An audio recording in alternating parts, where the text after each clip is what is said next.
know, if you're looking and you see me here, just sitting here chilling, bear with me. This is my first time really, going live. I experimented. I tried a couple of times, but I still ain't got it down packed. But we're gonna just go ahead and get into this material. And if you catch me live, cool. Feel free to come in the chat. If not, shoot, I'll catch you in the comments. All right, so let's go on ahead and get into some of this stuff right here.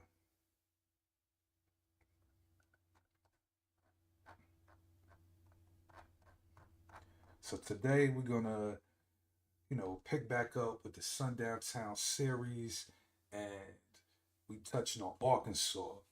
So before we get into the nitty gritty, um, I want to put out there that there's different levels and different types of Sundown Town.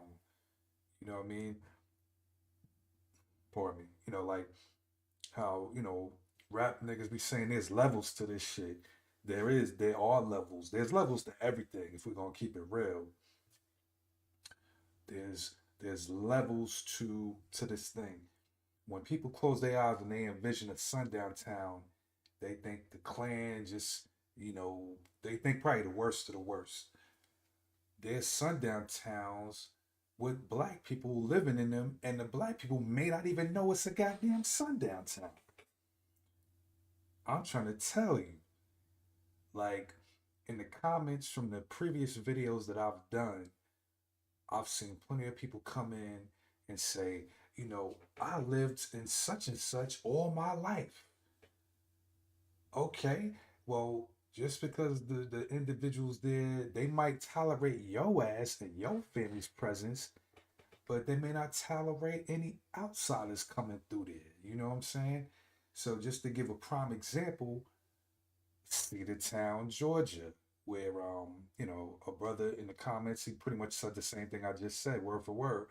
And then I did the research and started digging, and there was some dirt to be found. And not only was there dirt to be found, that dirt can be found in my Georgia Secretary of State Ku Klux Klan registration video, where they had renewed their registration as recently as 2020.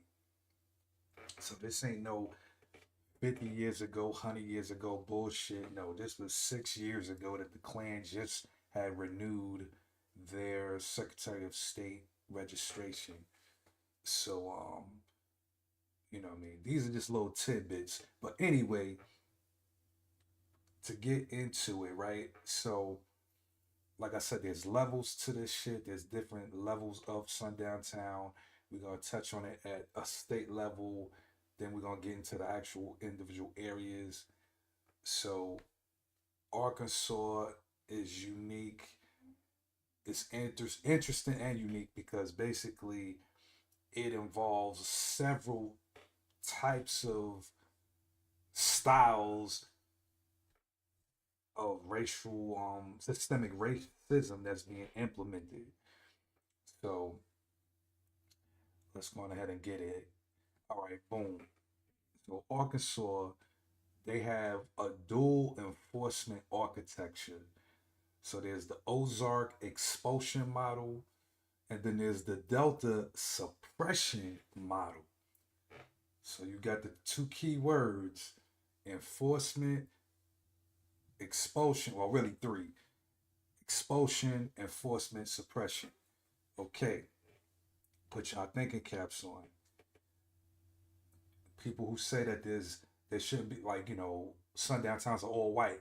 No, nigga, because if they were all white, there wouldn't be a suppression model of sundown town. You suppressing the niggas that are there in that model by default. Or in the enforcement architecture, you enforcing some shit as opposed to expulsion where they got rid of whatever niggas was there. For those who, took middle school English and understands the difference between those words. All right, so let's keep this shit moving.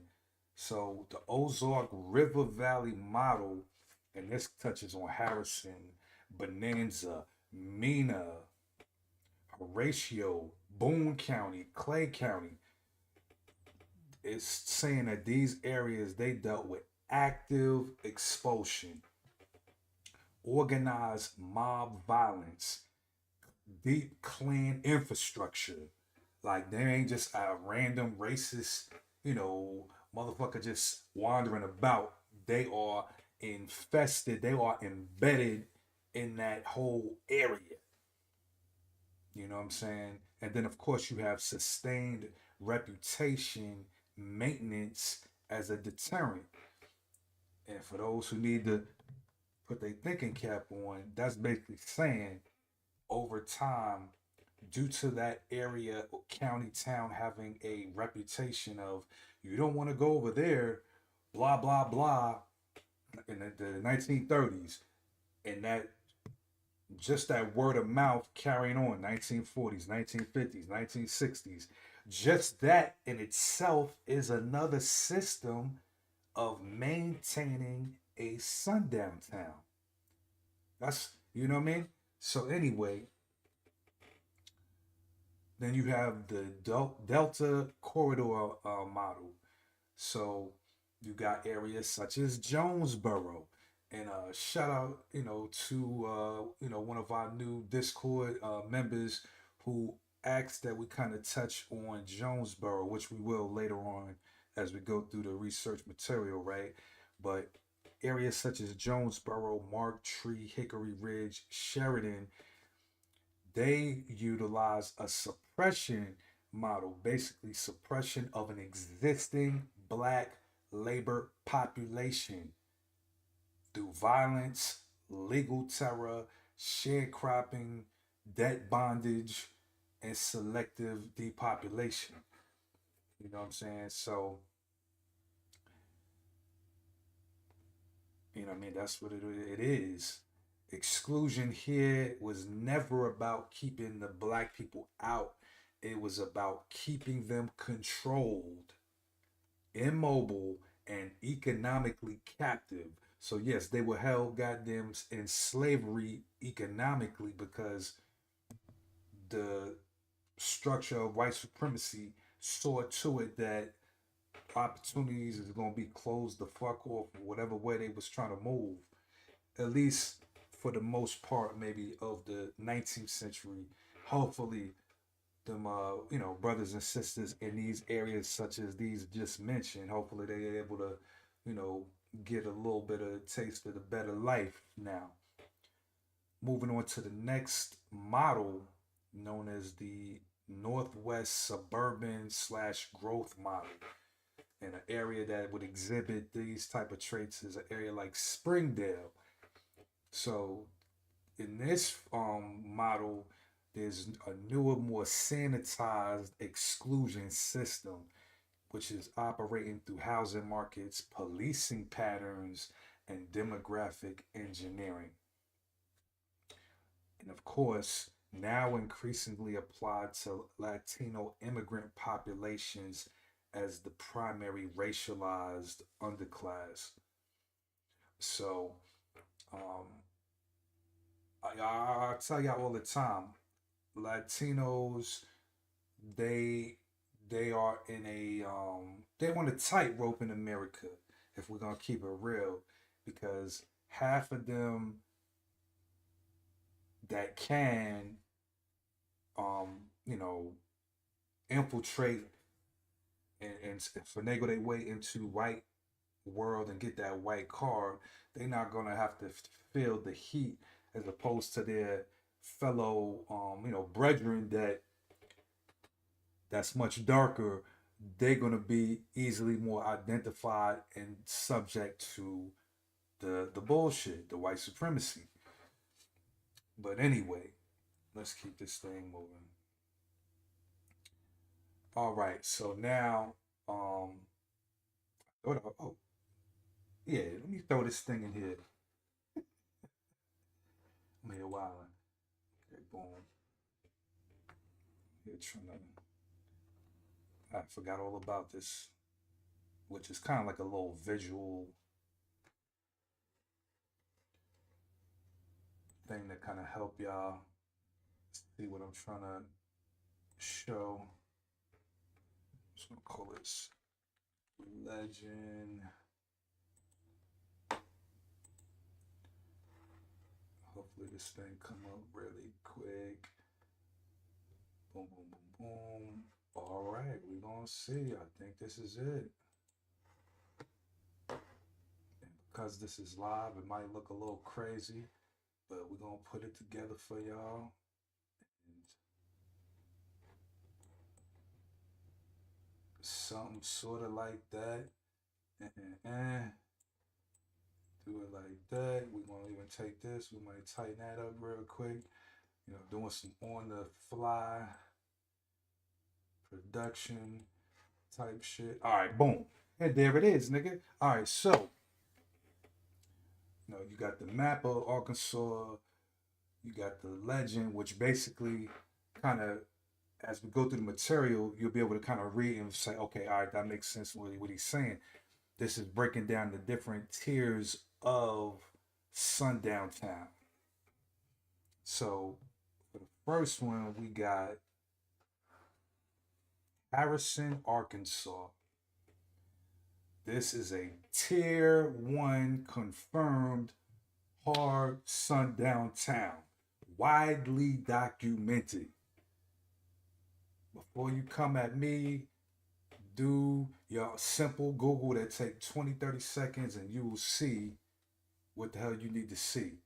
But either way, you devils is going to come with the bullshit regardless. It's all good. All right, so this town is one of the most documented sundown towns in Arkansas. One of the most well-known active sundown towns in the United States. That motherfucker said in the United States. So I had to put the cherry on top with that shit. And then they say it's ongoing and self-reinforcing. That's the thing with a system. When people always try to say, as far as white people, not all, but the ones who not are racist per se, but the ones who are just oblivious to the bullshit. Well, when the racist people, when they die off, then it'll go away. No, these systems of white supremacy will never end because a motherfucker who lynched some people in 1930 or 1950 finally died. No, these systems, they're systems for a reason. Those older people taught their sons taught their sons, their grandchildren of the millennials of now still practicing these ways and actions. These millennials who've been taught these ways, or the cop that's pulling you over in the middle of fucking night when you broke down, or if you got caught speeding through the middle of nowhere type shit. The doctors, the judges. All right, so anyway, the more history on this town, right? So Harrison, Arkansas, they had in 1905 and in 1909 there were two separate race riots slash mass expulsions. If you want to, that's the cleaner way of saying it, right?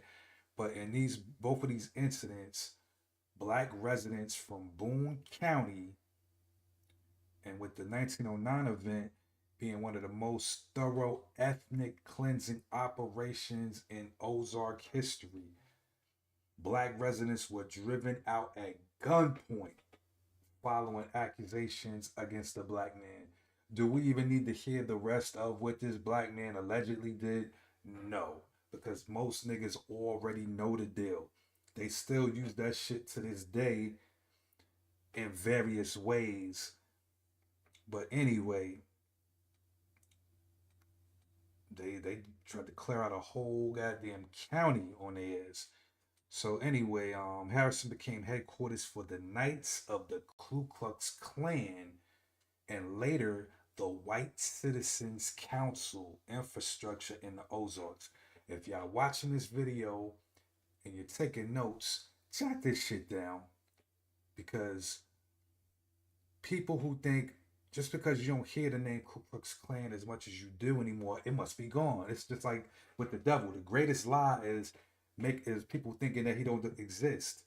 The Klan is still thriving better than ever. Them motherfuckers is just smart. They flipped it. Pardon me. They take different iterations, different names. You know what I mean? You might, if you look up the Invisible Empire, that's one of their other little motherfucking aliases. You know what I mean? The Imperial Knights of this, and they got 1,000 of them shits. If you know what to look for, you'll find it. But anyway, so in the modern era, Harrison became home to Thomas Rob's Knights of the Ku Klux Klan, which pretty much operated um, its national headquarters from this area for decades. Rob's organization maintained a presence and published the Torch newsletter from the region. How these cats is standing on their barbaric business? They got a newsletter called the fucking Torch. You know what I'm saying? That's some crazy shit right there.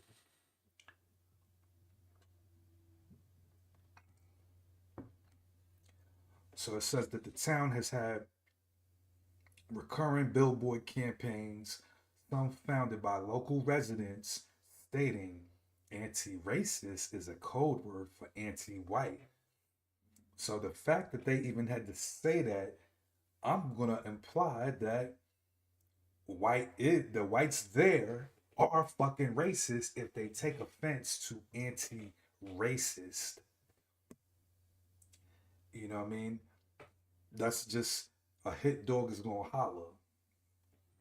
So anyway, signs like these have been placed on Highway 65 and Highway 62 as you approach the city, which functions as an active exclusionary signaling to black travelers. And I want to take a moment to say, because I didn't realize that the Green Book that our ancestors used from where I think 1936 when it was first published up to now, it's no longer a book, but it functions as an app. So for those who heavy on the road, truckers or people who just like to take road trips, y'all might want to check into that. You know what I'm saying? I ain't gonna push it too hard because they ain't sending me no bread or no free membership. But until then, I'll just throw it out there lightly.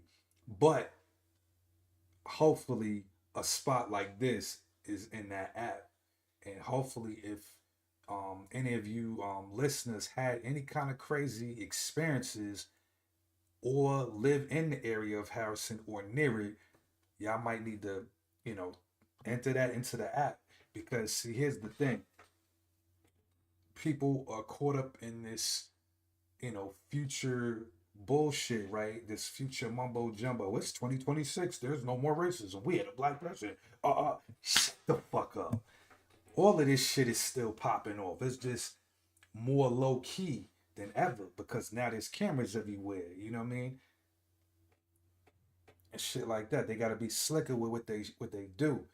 But using this same technology, all of y'all that are getting jammed up, that's going through whatever the hell y'all might be going through in y'all travels, y'all might want to start really literally putting y'all fucking experiences in on that app, or hit up somebody like myself, or hit up somebody like Rena Freeze, who her videos on these sundown towns is next level, you know what I'm saying? And really, you know what I mean? Really, y'all might need to hit her up. You can hit me up too. I still talk about some of your experiences on the channel. Um, but I have no ego. If there's somebody who's doing something a little bit better than what I'm doing, I'm gonna give them some shine because there's enough to go around for everybody. So anyway, back to this situation, right? So the town has had reoccurring billboard campaigns. And then in 2020, the census listed Harrison's black population at approximately 0.5%. 0.5%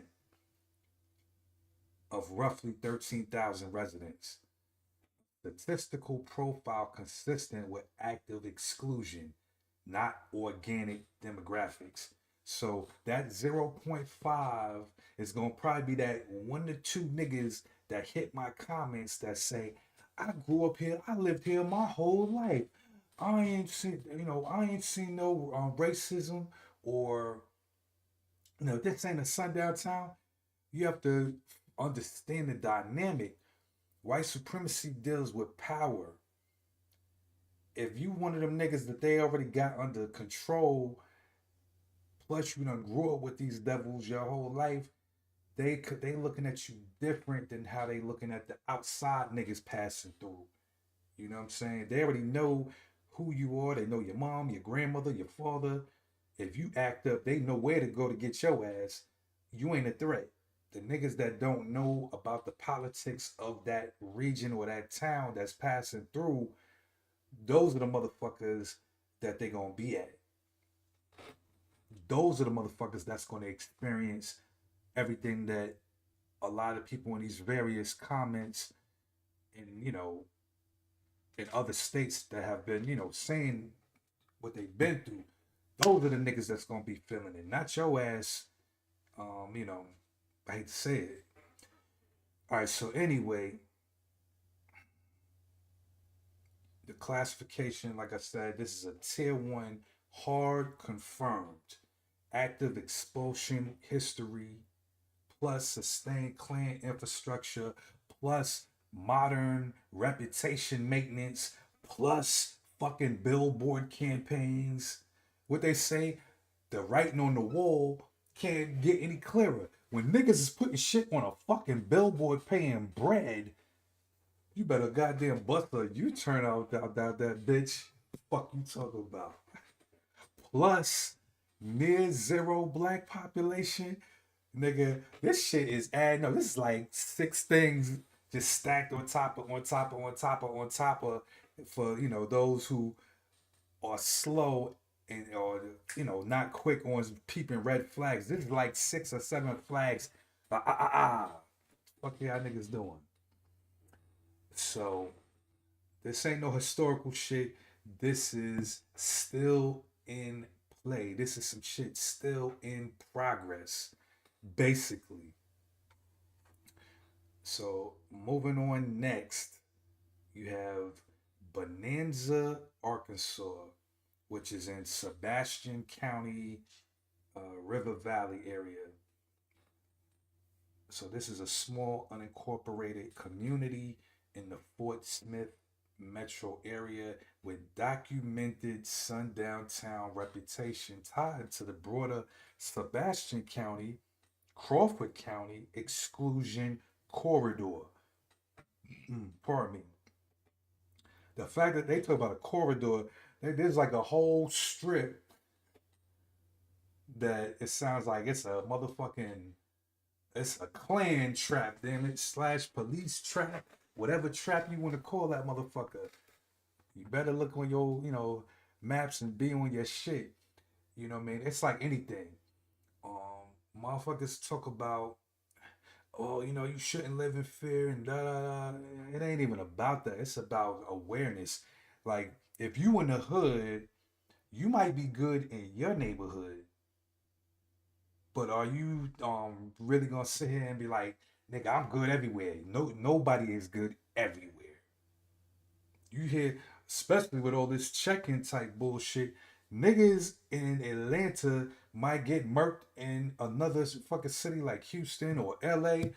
Mad niggas get killed going to LA, and this is just black people going to black areas. So slow all that bullshit down that you might be about to come with in the comments. As a black American moving around through, America, through these different states, you best to be aware of what the temperature is or the climate is where you going. What the saying, it's called get to know the room, read the room. read the room, read the motherfucking county, read the state. You better get a feel for what that shit is like before you even go in it. I'm thinking about going on a road trip to Arkansas. Let me see. It says that the resort is in Harrison, Arkansas.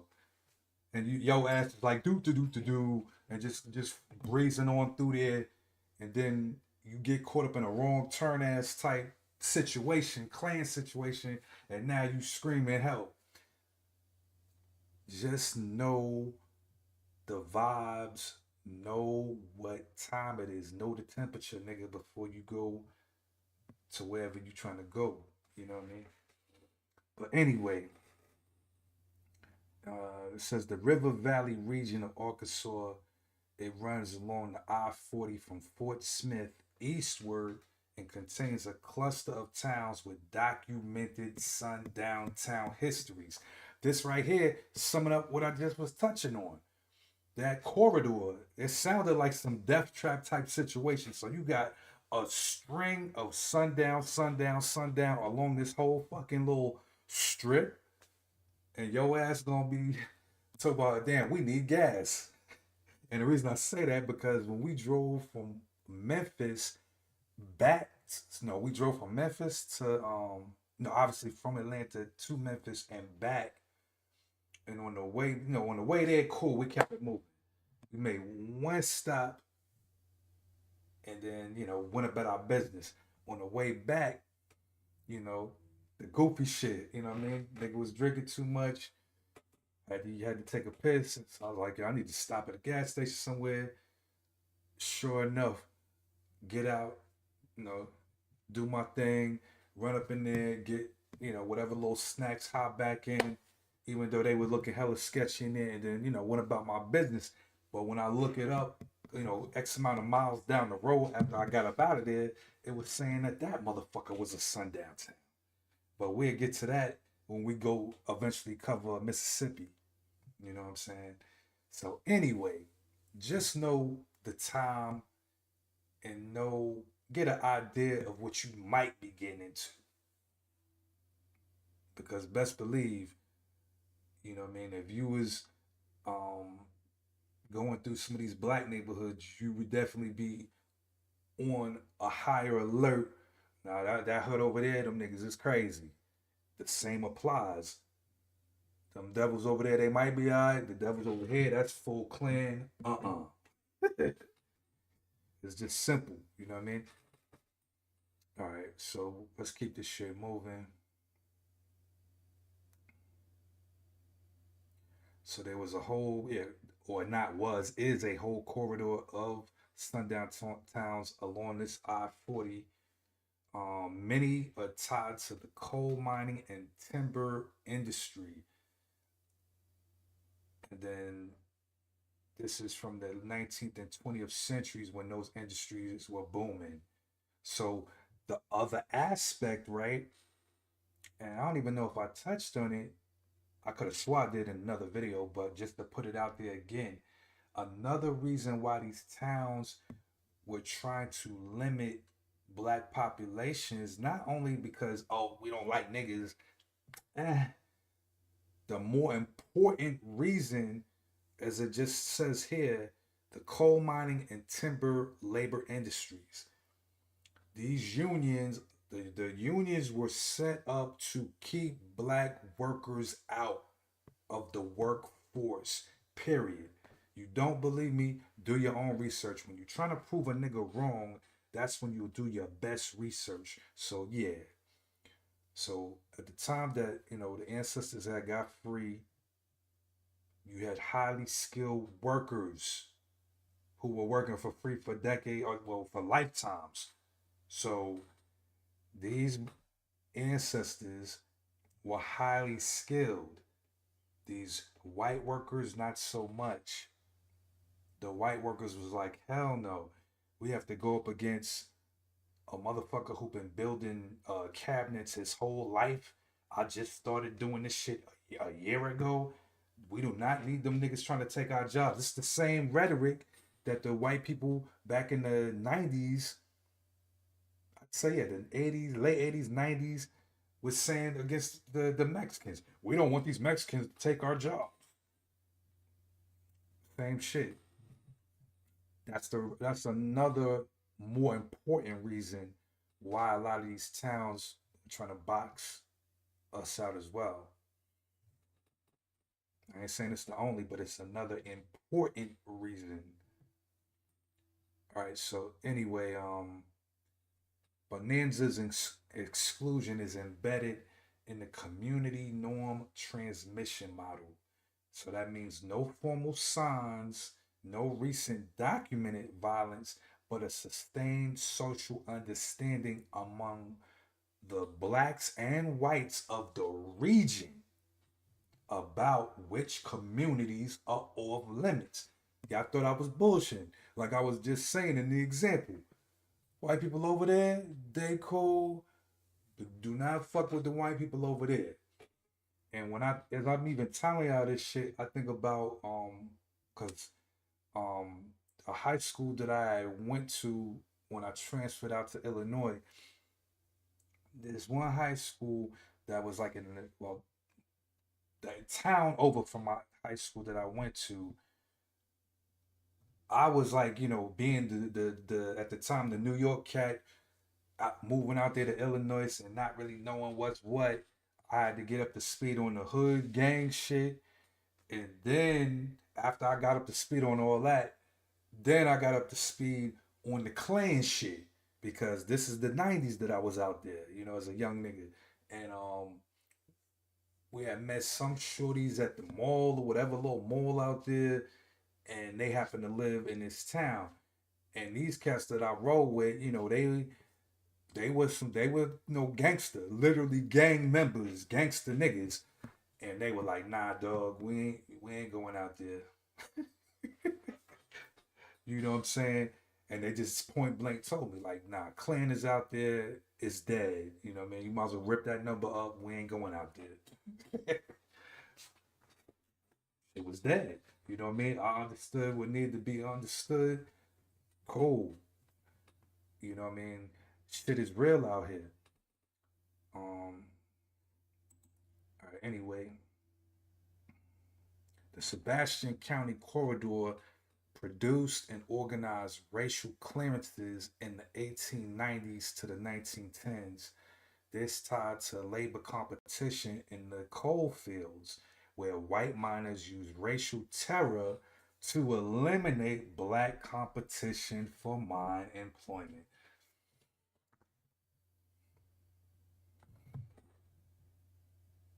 A pattern documented extensively by the Arkansas coal fields by historians, including Guy Lancaster. And that's another name that y'all could pause and look him up and see what else he got to say. So, was it really that, oh, we just hate black people? Nah, it was more deeper than that. And the more practical reasons behind this hate was these niggas might get in our pockets and take our bread. So when you hear that, which I just dropped on you, the idea, the understanding, the ideology, then you can pivot to a Tulsa, Oklahoma, and then understand, regardless of how fucked up it was, why them devils did what they did to our ancestors. You got some poor white people in the surrounding areas, and then you got all these black people balling out of control for that era, which is why it was called Black Wall Street. Of course, they was hating. They went through there and did what they did because the money was fucked up for them. Once they got our people dispersed and all that shit to a manageable number where it was no longer a Black Wall Street situation, then the money was filtering back into white hands. That's what all of this shit always boils down to. But the system of white supremacy and systemic racism is what, you know, keeps that shit in play and keeps it operating. You know what I mean? It's like the fucking operating system. So anyway, to wrap up Bonanza And that shit is crazy. The name alone sound crazy. This is a tier one confirmed sundown town. It's embedded in a documented and regional expulsion corridor with traceable historical clearance events and sustained reputation based exclusion. You know what I mean? Now we're gonna move on to the next joint. Horatio. Horatio, Arkansas. So hopefully I get the names, correct. If I don't, fuck it. But I'm gonna do my best. This looks like it's called Sevier, if you want to throw a French on it. Sevier County, Southwest Arkansas.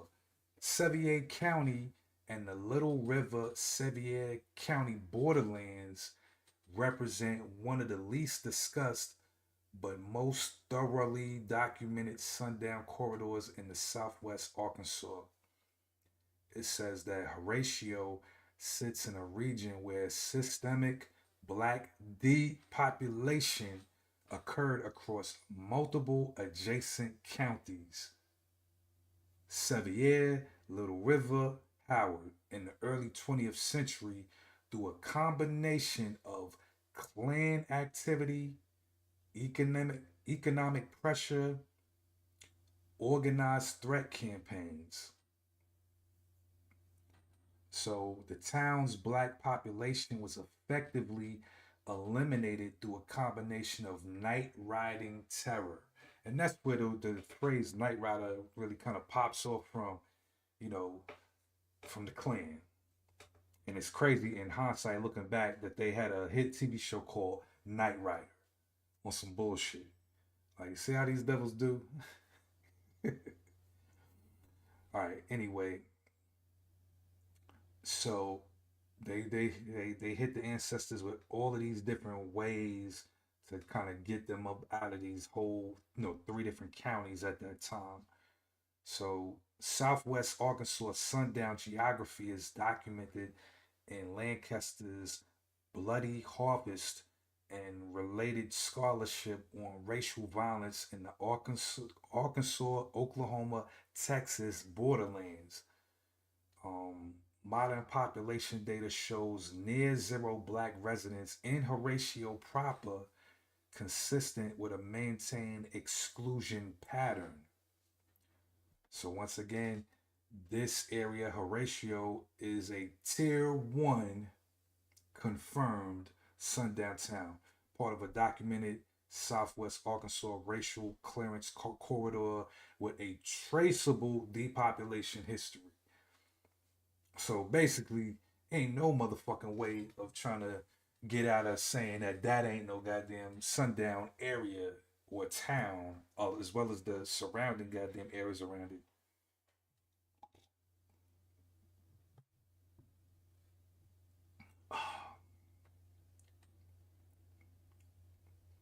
Moving on. Boone County, Arkansas. That's when you know shit bad when they just give you a whole county out the gate. They don't even give you a town. The county encompassing Harrison. Okay, so this is part two of Harrison, basically. Boone County itself is a unit of analysis and not merely the backdrop. So, of course, they reference the same, 1905 and 1909 expulsions, which were county wide operations. Um, Black residents throughout Boone County were targeted, meaning the county as a whole was cleared, not just the county seat. Hmm, pardon me. It says that the political culture has historically supported candidates and positions aligned with white nationalist or hard segregationist politics. The county voted for George Wallace in 1968 and has consistently returned some of the highest margins for racially coded political movements in the state. So there's another name for y'all to pause and look up George Wallace, 1968. It goes on to say The Klan infrastructure in Boone County extended into rural townships, church networks. I got to put the emphasis on church because, this is this thing that always um, turned me off, as children and when you younger, and especially in the black community, you kind of indoctrinated into the church. You in church every goddamn Sunday. But the the things that always stood out to me as I got older and older, well, if black people were Christians and these devils were allegedly Christians, why are the black Christians hanging and burning crosses and trying to kill the black Christians? You know what I'm saying? So that also turned me the rest of the way off this whole shit. Clan infrastructure extends into townships, church networks. The motherfucker at that church, especially if you in an integrated church, and not to say all white people are evil, but if they are in these church networks, meaning they are dispersed throughout multiple churches, you don't know who is really who in them churches that you might be a member of if they have white members or white pastors. There's all the shit to think about. So the church networks, civic organizations, they created a distributed enforcement system that did not depend solely on law enforcement. And that's the other thing. People tend to think of, you get, you pass through the little town sign and then immediately, woo woo, and then they like, hey, get out the car, boy. You don't need police in all of these or any of these scenarios for it to really be a sundown town. That's just the fucking add-on. These are systems. So of course, tier one, the whole county wide plan presence, political culture that enforces this behavior and activity. All right, we're moving on to Clay County, Arkansas. So this is northeast Arkansas, Missouri border. Clay County occupies the far northeast corner of Arkansas along the Missouri Bothell border, a geographic position that placed it at the intersection of two racial control systems. So here it's kind of touching on Clay County's Sundown town history, which is tied to the broader Northeast Arkansas Missouri expulsion corridor and is one of the most thoroughly documented clusters of sundown counties in the Mid South. The county's black population was systematically driven out through a combination of landlord coercion, organized night riding, and economic exclusion from agricultural tendency in the early 20th century. So, neighboring counties in both Arkansas and Missouri include Dunklin, Pemiscot in Missouri, um, Mississippi, Craighead in Arkansas. And they show the same depopulation pattern, suggesting that a coordinated regional clearance rather than isolated local incidents. Modern census data shows Clay County with a black population under 1%, consistent with a maintained exclusion. Of course, this is a tier one confirmed sundown situation here. Entire county, you know what I'm saying? All right, let's keep this thing moving. So now we're gonna get to the tier twos, it looks like. So once again, the definition of a tier two, it's a functional sundown town via some kind of controls along with reputation. So Mena, Arkansas. This is Polk County. I'm not even going to try to pronounce or Wichita Mountains. That region. MENA is historically significant for multiple reasons, and its racial geography is intertwined with its broader history as a town that operated outside of mainstream institutional oversight. So, before we even get into, they already touching on it. Okay, cool, cool. All right. So I'll continue. I was going to sidetrack, but the shit is already in my research. All right, bet. Um, so Mina has a documented sundown town reputation within the regional black community of the Southwest Arkansas, functioning as a place where black travelers and residents understood that they are unwelcome, particularly after dark. Polk County's black population has been historically suppressed below 1%, consistent with active rather than passive exclusion in a region that borders counties with larger black populations. Mina's notoriety in other contexts, it had a role as a reported transit point in the Iran Contra era as far as drug trafficking allegations and as a position as a hub for anti government militia activities in the 1980s and the 1990s. So, this is just additional context, for institutional culture. A town where law enforcement operated within significant autonomy and where outsiders, particularly black outsiders, face elevated risk. Let that sink in. No single mass expulsion event is well documented for Mina like Harrison, but the cumulative pattern has a near zero black population. It has regional reputation and documented hostility that places it firmly in functional sundown town territory. So it touched slightly on what I was trying to get at, but I'm gonna get the rest. I'm gonna get the rest. I'm gonna give y'all the rest. You know what I mean? So Bill Clinton, the so-called America's first black president before we had a half black president, right? Slick Willie. He's from Mena, Arkansas. There's a documentary.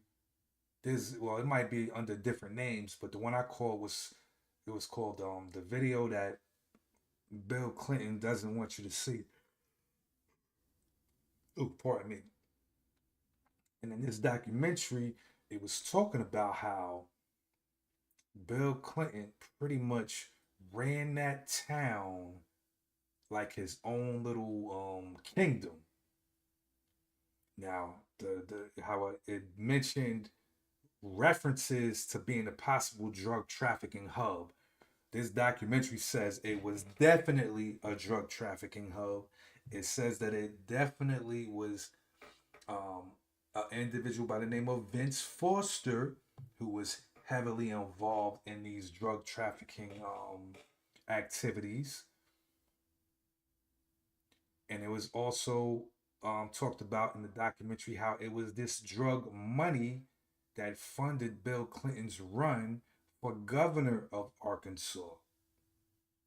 Once he became governor and became further involved and entrenched in these activities and working with individuals such as the pilot, whose name escapes me. I don't know if it was not Bobby Seale. I can't think of the damn name.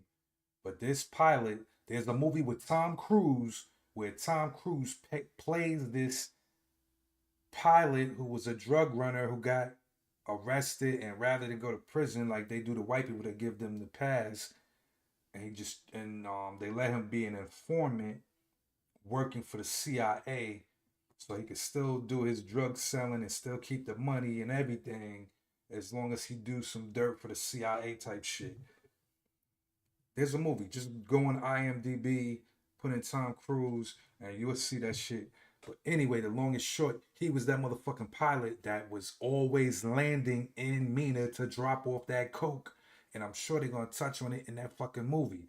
But back to the real life side of Mina, there was an incident where, two white boys were murdered, and that's what kind of, and I ain't gonna say blew the lid off the whole shit, but it got the shit hot for them. These two white kids was playing and probably seen some shit on the outskirts of town where the little facilities and the airstrip was, and the warehouses on that airstrip. They according to the documentary, they seen some shit they probably wasn't supposed to see, and unfortunately, you know the rest. And because of that, local police that weren't on the take, because a lot of people were on the take according to this documentary, which I'm not surprised because it's already telling you it was a sundown town. Everybody working together in the purposes of white supremacy. So why wouldn't they be working together in the purposes of running a fucking drug ring out of the same little town? Come on now, put the shit together. So anyway, these people, um, it got to the point where I think the DEA, couple of DEA agents came into this town to investigate. One of them, I think, got clapped. Another one had to go on the run. Other in town and in state police officers that were trying to investigate that town got bang bang. You know what I'm saying? And then some of them had to lay low and just disappear off the map because at the time that all of this investigation was going down, Slick Willie went from being governor to president of the United States. So when we look back on history and you see individuals moving how they move, um, your boy fooled everybody. You know what I mean? The entire black community brought all of the bullshit he was selling. He come from a sundown town.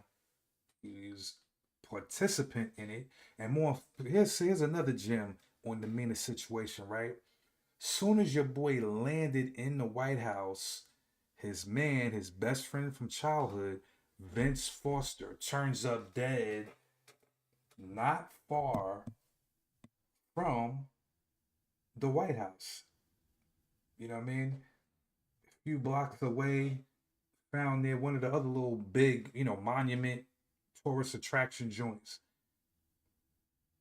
And then other people start turning up dead. Pretty much anybody who had a tie to him that could tie him directly to the operations back in Mina. Bodies started piling and popping up and all of that. If you see find the documentary, check it out. It's definitely one that you don't want to miss. I was sitting there like, damn, this shit is captivating, goddamn it. You know what I'm saying? But anyway, I just had to hit y'all with that one, the sidetrack, but still it was in line with Mina. So just because these cats may be claned up, that also made me think about, and I might have to do a whole separate series tying into this shit on these outlaw motorcycle gangs, the one percenters, because a lot of them have ties to white nationalist type groups and situations. Some of them themselves, or some of the entire gangs, might be white nationalist clan based motorcycle gangs. But that's gonna be a whole other thing that I do dig into at some point down the line. All right, so just to confirm, Mina is a tier 2 functional sundown town. Reputation based exclusion sustained across generations. Near zero black population. Embedded in a regional culture with documented hostility patterns. Next up, Sheridan, Arkansas. So this, I guess, is in the Grant County, Central Arkansas area. Sheridan and Grant County represent an important case study in the transitional zone between the Ozark Wichita upland exclusion model and the Delta suppression model. So Grant County was historically part of Arkansas's timber and small farm economy, with a black population that was largely eliminated through a combination of Klan activity in the 1920s and economic displacement. Sheridan sits on the edge of the Black Belt. So, for y'all who don't know, the Black Belt runs, I believe, from some might say Alabama, but they really probably run from them Georgia all the way through to Alabama, Mississippi, and then maybe even Louisiana. This area is called the Black Belt. Damn, pardon me. This area is called the Black Belt because the soil in this region is one, it's black, but it's so rich in nutrients that it made perfect grounds for cotton growing. So most of your major populations, as far as the slave population during slavery in the South, and the largest plantations were going to be along that belt running through all these states that had that, super good soil. So anyway, it sits at the edge of this agriculture zone, but demographically behaves like an upland sundown community. Its black population has remained persistently low, between 3 and 5%, despite being within 40 miles of Little Rock's significant black population. The town's racial culture has been documented in journalism and regional history as resistant to integration. That we ain't having it. And with school segregation, no, with school desegregation in Grant County being contested well into the 1970s with significant white community resistance. So they was not having it. So in other areas, yeah, with the Brown versus Board education decision, which was in the 1950s, it might have been 1954 to be exact, but somewhere in there, they saying that these people held out for another few decades, or at least another decade and a half, and was like, nah. Sheridan does not have the hard Klan infrastructure of Harrison or the mass expulsion history of Boone, but its documented profile and regional reputation suggest functional exclusion operating through housing markets and community norms. You're going to hear more of that one as we go lower on the tier of Sundown. So, in closing, Sheridan is classified as a tier two functional sundown town. All right, now we're gonna get to tier three.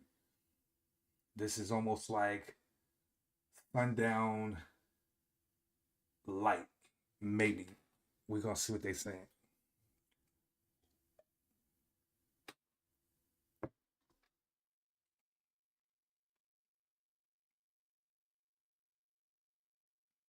Springdale is the most demographically complex entry in this data set and requires the most nuanced analysis.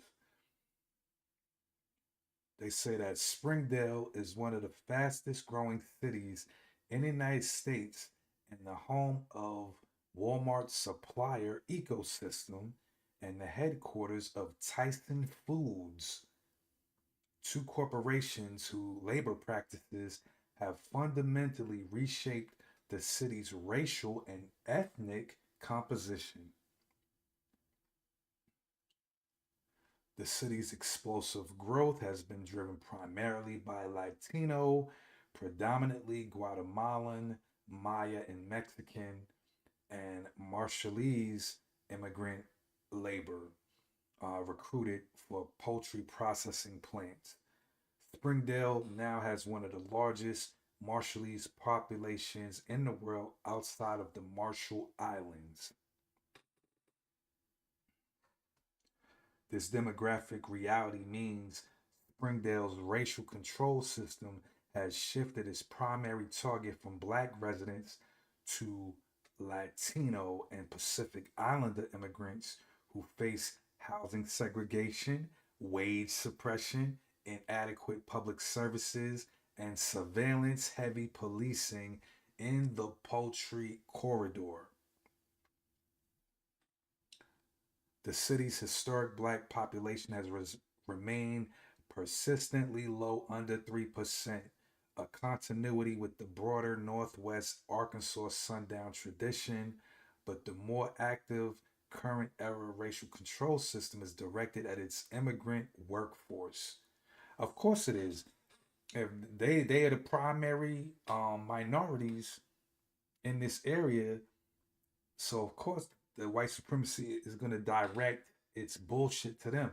See, and this go back to the shit that I, gotta just hit y'all with for all these other minorities in America who openly and secretly hate upon us, or well, due to of course being indoctrinated in white supremacy by white America, or you being an immigrant trying to seek white approval. Either way, I don't give a fuck.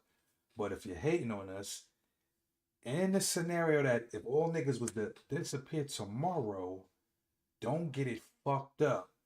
This right here is giving you the exact reality that you face.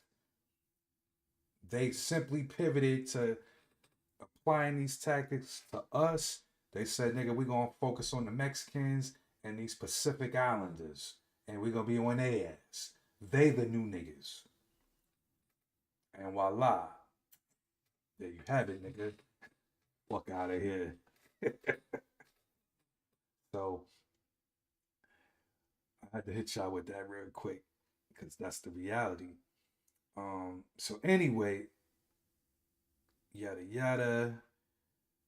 Springdale represents what might be called a labor colony model. Non-white populations are tolerated as exploitable labor, but excluded from political power, quality housing, and civic leadership. Welcome to the motherfucking party.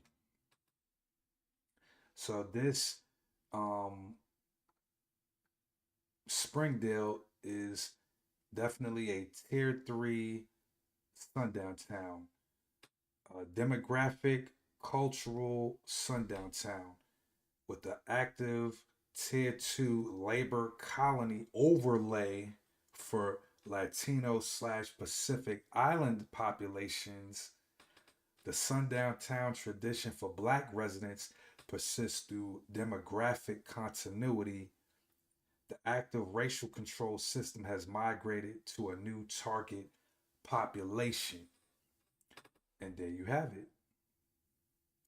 All right. Moving on to the next joint.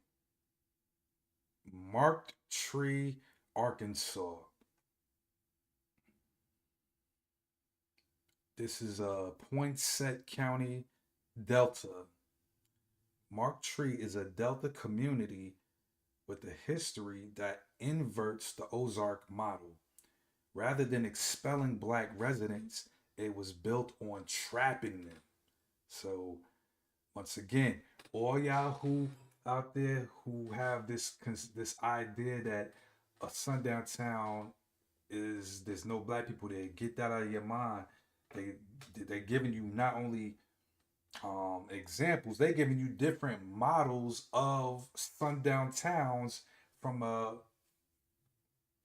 know what I mean? They're giving you the high level on this shit. We done went through about 6 or 7 different types of models of sundown towns that are being implemented here. So Mark Tree and Poinsett County sit in the heart of Arkansas's Delta sharecropping economy, where black residents were not expelled but instead held in debt bondage and labor captivity through the convict leasing system. If you want to know more about that, check out my other video specifically on convict leasing systems in the Paper Trails playlist. But anyway, they had them in messed up sharecropping contracts, and then you add to that physical violence against those who attempted to leave. So this this is definitely a fuck situation. We've heard about them inflicting violence on black people to make them leave a sundown town.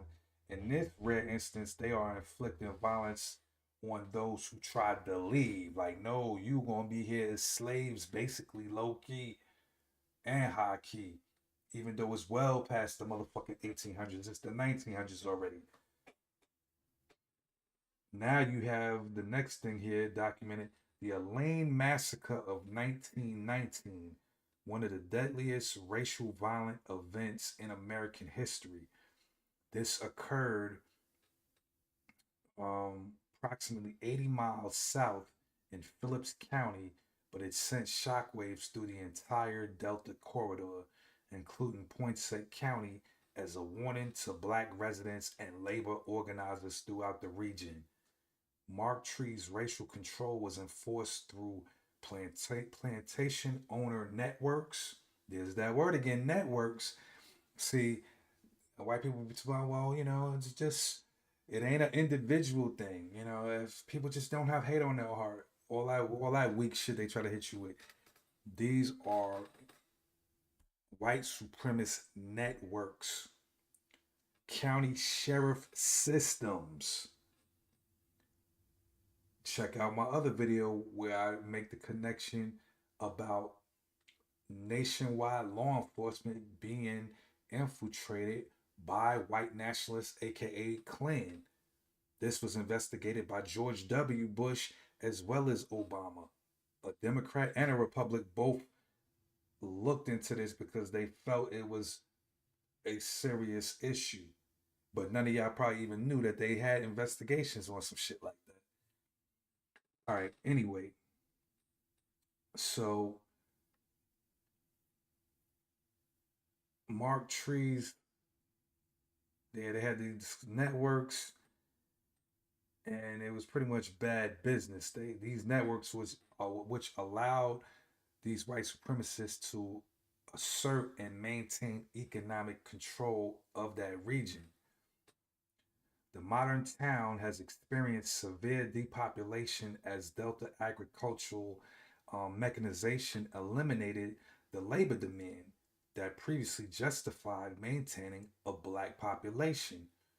So now that they got tractors and machines and shit like that, they didn't need to hold them niggas hostage, aka slave anymore, which is why now the town's demographics are probably more white leaning, but we're gonna see as we get through this. So the town current demographics reflect decades of out migration driven by both push in the form of racial terror, economic exclusion, and pull northern industrial cities factoring in. Mark Tree's Sundown character is thus not about keeping black people out, but about a post labor colony residue, a community that retained the racial hierarchy after the economic system that created it had collapsed. So this is classified as a tier 2 functional sundown town. Not an expulsion town, but a labor colony whose racial control architecture persists beyond its original economic function. Boy, we digging deep tonight.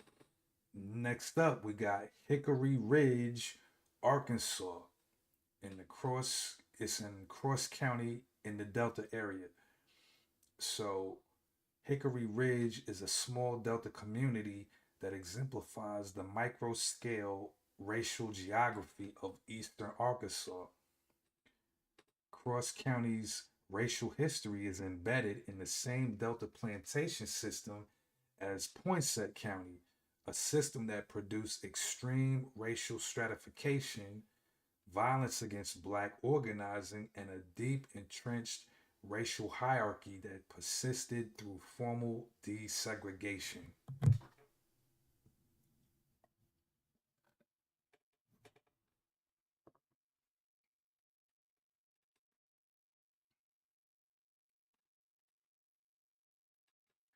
All right, so boom.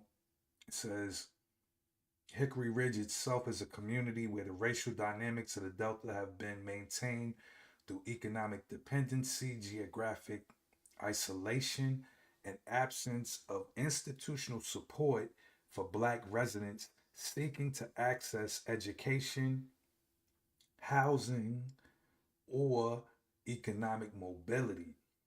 The community is notable for being in a county that is significantly Black by population. Cross County is roughly 25% Black, but where power, land ownership, and institutional control remain concentrated in white hands. A functional apartheid maintained through legal and economic rather than overtly violent means in the modern era. Mm, pardon me. Hickory Ridge specifically has been reported in regional journalism and community accounts as a community where informal racial boundaries are enforced through social ostracism, policing patterns, and housing market discrimination. This is a tier 2 functional sundown town. Delta micro community variant embedded in a county with significant black population, but where black residents face sustained structural exclusion from power and mobility. We're gonna keep this thing moving. But now we finally get into the one that Trey had wanted to hear a little bit about. Jonesboro, Arkansas. In Craighead County, the Delta slash Ozark um, transition as far as I guess the type of models, sundown models being implemented here. Jonesboro is the most complex entry and one of the most resistant to a clean sundown classification. As the second largest city in Arkansas, population of about 80,000, and home to Arkansas State University, Jonesboro has a different demographic and institutional profile than the other communities in the data set. Craighead County's black population is approximately 16 to 18%, which is significantly higher than the upland sundown counties and reflects Jonesboro's position at the eastern edge of the Delta labor economy. Jonesboro has documented histories of racial violence, including sundown enforcement in surrounding Craighead County townships in the early 20th century, and neighborhood level segregation, but it also has a black community with institutional presence, churches, businesses, civic organizations, and university representation. The city's racial control operates more through residential segregation, economic stratification, and differential policing than through outright exclusion, making it functionally closer to a racially stratified mid-sized American city than a sundown town in the strict or even expanded sense. Jonesboro is better characterized as a racially stratified city with sundown history in its surrounding county than a current sundown town. So, because of all of this has been classified as a tier 4, which is pretty much not strongly a sundown town in the current expanded definition. Um, Once again, they make reference to it being racially stratified with documented county level sundown history, an established black community and institutional presence that distinguishes it from the exclusion model. So there goes that. So going to back to some of these models, so you have the Ozark expulsion model versus the Delta labor colony model versus the Northwest Arkansas growth model. And there's a critical difference between these three. So basically, the Ozark expulsion model is the most visible and most mythologized form of sundown enforcement.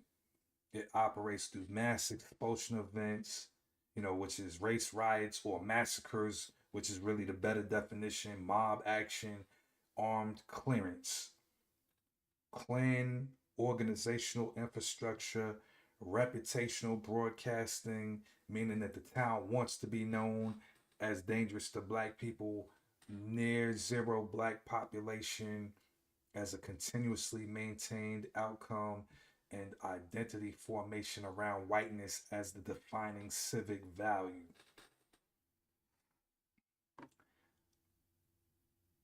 And this model is still pretty much self-sustaining in these, well, in some of these areas to this day, basically, and require minimal active maintenance. That's what a system is meant to do or meant to be. The Delta labor colony model that we refer to in a lot of these cities or towns and counties, it dealt with the retention of black labor within a coercive economic system. It had dealt with the prevention of exit rather than the prevention of entry. You had violence against organizing and mobility. So the brothers and the sisters that were trying to, fight for their rights in those areas, it didn't go well in these areas, or it might have been very, very hard at minimum. And it damn sure probably happened way later than it might have happened in, a Tulsa, Alabama, or somewhere else in the South. You have the collapse into post labor residue, which basically was a mechanization that eliminated the reason to keep the large black populations around. They had these machines that could do the work. So because of that, all right, y'all can go now.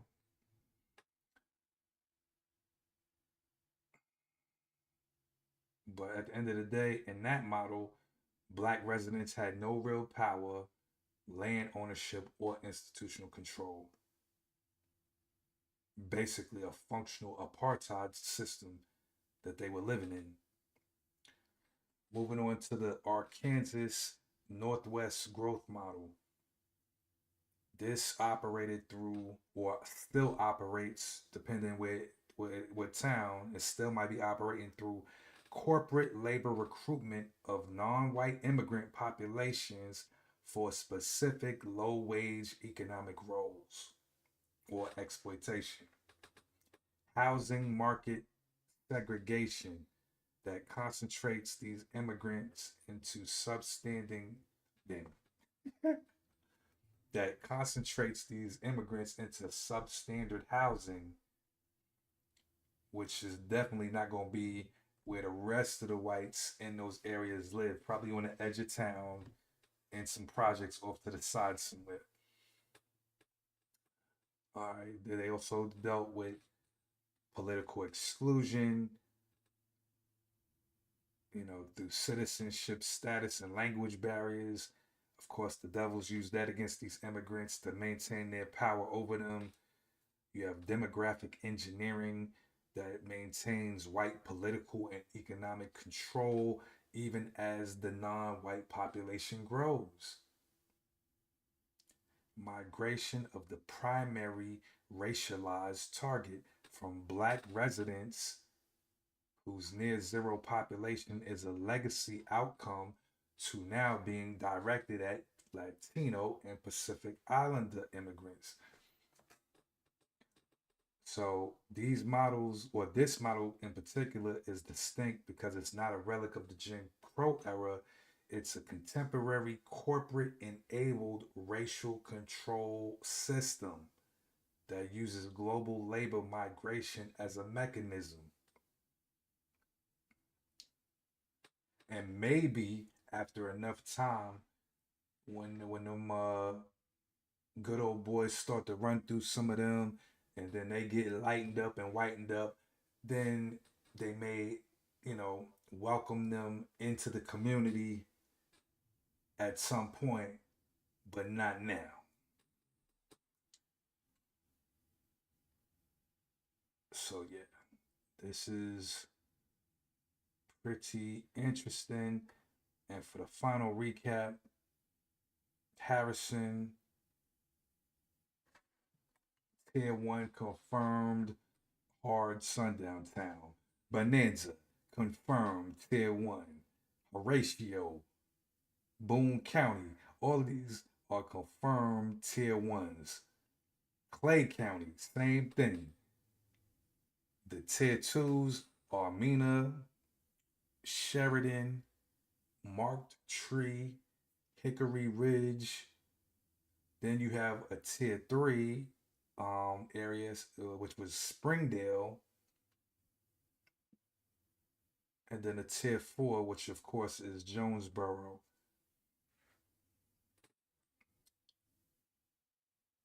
So at the end of the day, there were different versions of There are, let's not get it fucked up. There are different versions of sundown towns. In some models, you cannot exist here. Other models, you cannot leave here. In another model, you can only stay as labor. Let that shit sink in.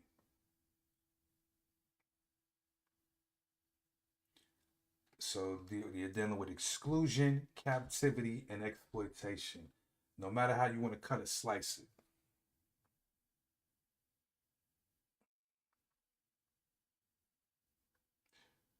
And then to kind of put the bow on this whole thing,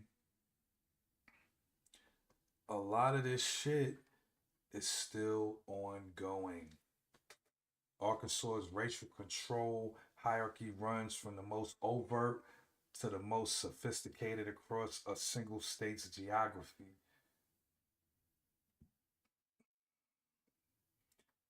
So this is some serious business here. But y'all could click past it. Don't even check out the info.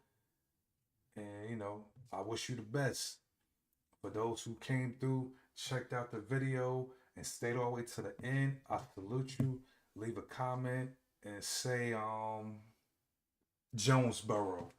Put that in the chat. That's how I know you stayed to the end. And more importantly, like, subscribe, comment, but more important than all of that, if you had any sundown town type of encounters or experiences, feel free to leave yours in the chat, or I mean in the comments, or you could feel free to email me at flysouthfilms1 at gmail.com, and I will cover your experiences in whatever video I do that corresponds with your state, or depending on if I get enough, you know, experiences or stories that, if it was like 7 or 8 of them that are like for one state, then I may just have to pivot from doing what I was gonna do to doing one on that state due to more of these things coming in. But with that said, I'll holler at y'all.